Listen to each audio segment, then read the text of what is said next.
Well, there's some political parties now saying, Melissa, that they want to have this as a steady thing, the minimum income. Well, you know what? I actually do somewhat agree with that. And there's a conservative position on this. The universal income benefit, the thing that you're talking about, where you're giving people a living wage, that's going to come.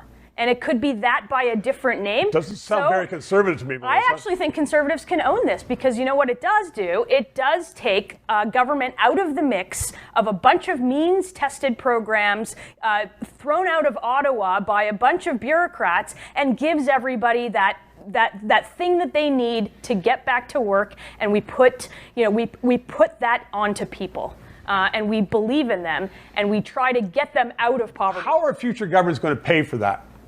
Well, because they're getting the revenues in now. I think that any government that wants to bring this forward is a government that's going to need a mandate from the people, because I don't think the Liberals have the mandate to do that in Ottawa right now. I don't think that any party necessarily has a mandate to spend into the future the way that they've been spending during this pandemic. Absolutely. So, what's our economy going to be like? What should government be doing to funnel people to the jobs? I mean, we've seen federal government right now, picking and choosing companies, and it's not going well. No, that's not going well. It never goes well. Of course. I think the government needs to invest in actual people, in skills, in making sure that we're ready for whatever the economy looks like.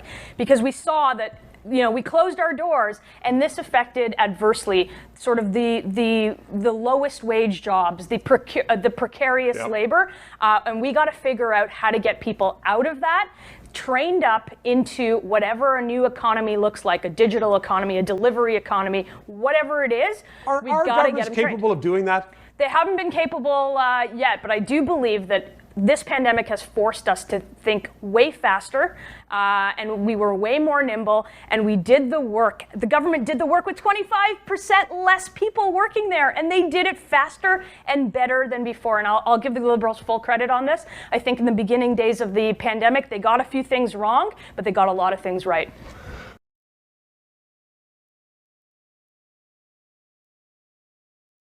It's going to be odd to see my name on a ballot because this election isn't really about me. It's about you. Melissa, you are going to do a great job for the citizens of Thornhill. That's what it's all about, Peter. I've got your footsteps to follow in. Ultimately, this campaign is about improving lives of members of our community. I was young when I started on campaigns, and I've knocked on so many doors, and I've licked so many envelopes, and I've sent so many letters. I think that in order to have the right to complain, you gotta knock on doors. Yes, you gotta knock on doors. You gotta take action.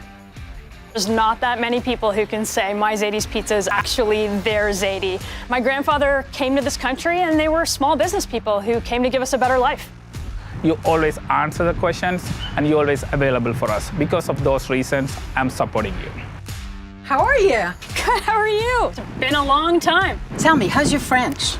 C'est assez bien, tu m'as bien préparé. Oh, bravo, bon travail. I actually want to see a government that cares about its people. We need people like you who can communicate in both languages. This pandemic has been hard on families, on children, on mental health. My Zadie's Pizza, like most businesses in Thornhill, have had a real tough time during the pandemic, and the opening, the closing, the uncertainty. And so many people in Thornhill know that in business, you've got to save for a rainy day, and they've got to expect that from their government, and we're just not there. We've been punished by the government's mismanagement, and we simply can't trust them with what comes next.